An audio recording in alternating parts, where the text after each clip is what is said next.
So I promised that I would make a video after I got done finishing my novel, and it's finished. I finished it 2 days ago, so I was gonna talk a little bit about my writing process and everything else, and just a whole bunch of different things that inspired me to write this book. So I don't want to screw this up, so I'm just gonna read this off to you, and then I'll talk about a few other things. So this is my writing process. I didn't want to mess up the natural flow of my book by changing things until the book was finally finished, but based on a chart of discovery and outline, or gardener and architect chart, I have realized that at the start of my book I recognized myself as a writer that began working with something that from my life that I had just written down to set something in myself free, and from there I discovered that I was capable of being a writer. This eventually led me to my discovery of creating worlds from only my imagination. So I guess at that point, looking back, I would have seen myself only as a discovery writer. However, from it, I created characters from my mind as being an outliner, creating ploys through an amazing plot with lots of twists and turns that would turn tricks into conspiracy in order to captivate readers as they delve deeper and deeper. So by not messing with the natural flow of my book, by writing start to finish, I've come to hit a climax of the perfect plot by maneuvering the story with illusions and deception to arouse the audience with a sequence of events that would not have happened if I left my mark by going forward. So yeah, that's almost it. Let the story naturally flow so that you can keep all your ideas locked in your mind so you can see them clearly, and that way when you get there, if you want, you can change them or you can keep them based on the direction your story was taken. Just stay lost in the moment, but don't lose sight of the plans when you create an amazing plot along the way. That is the reason that I believe that my madness is the key that unlocks the answer to my sanity, because I had to take on this certain level of madness of trying to remember all these different things while I was going along without creating the outline along the way. I just write it down, my thoughts and everything like that, and then I would leave it for the end so that when I reached that point I would put it in, and as it started to unfold I was able to see that this is what the readers would experience because I experienced it when I was going along through that point too.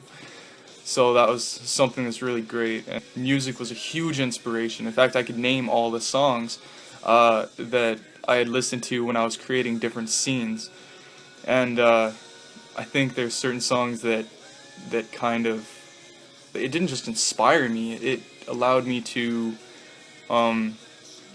like get a really good feel for this book. For example, there was like the song that's playing right now, Theory of a Dead Man, by the way, because there's this character, and actually I don't want to talk about like anything in the book. I'll read off like a small part that's in the book, because I've been wanting to share that for a while. I wrote it and I just thought it was really powerful. It kind of sounds a cappella, kind of contemporary, that's sort of in the book, but it's not a contemporary novel. It's actually an epic fantasy, kind of borders on epic fantasy and heroic fantasy. It's kind of in between there, but it could also be seen as a young adult novel. And I've noticed that my writing significantly got better as I continued to write and press through, because there was moments where it would just be driving me crazy that it wasn't just happening. I had to really put so much effort into it with all these different puzzles and things that would tie the story together. And each chapter starts off with these thoughts that leads you into the next one, and you're just like, okay, well, what's this about? And then you keep reading, and then you figure it out, and you're just like,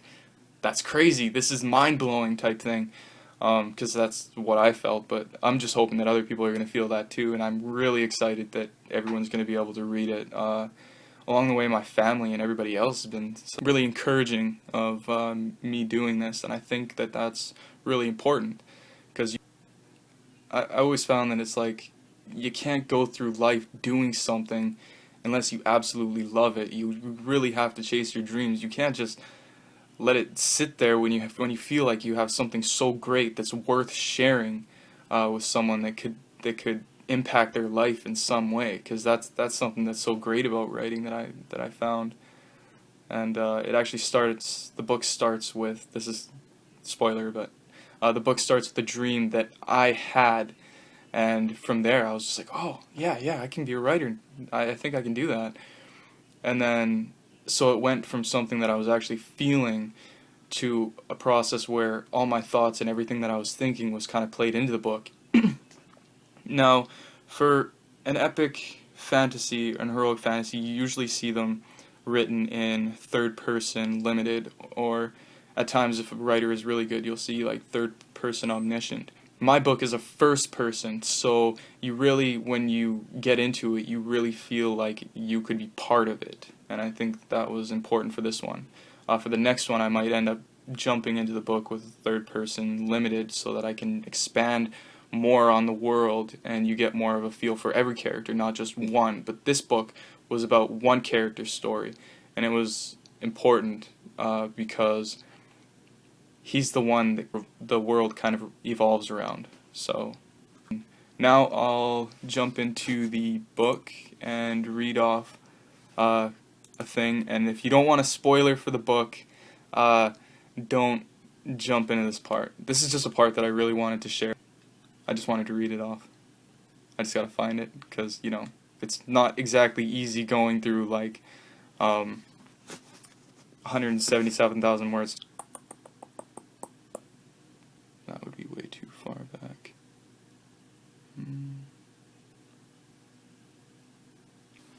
That's why it's still loading all the pages.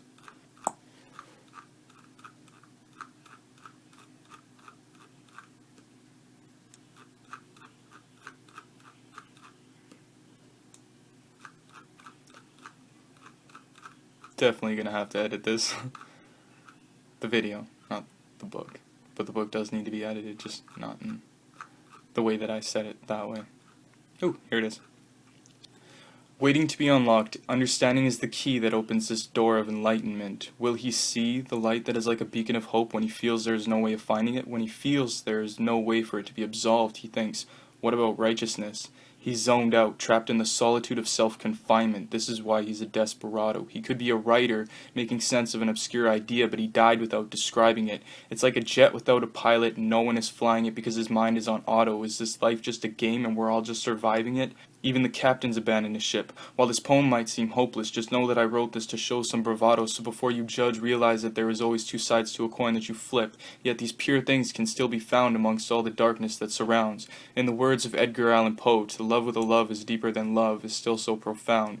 Some live, but we all eventually die, and this thrill of the hunt is the chase not all will find. There are heroes and villains in every one of us, but our choices define the outcome of our lives.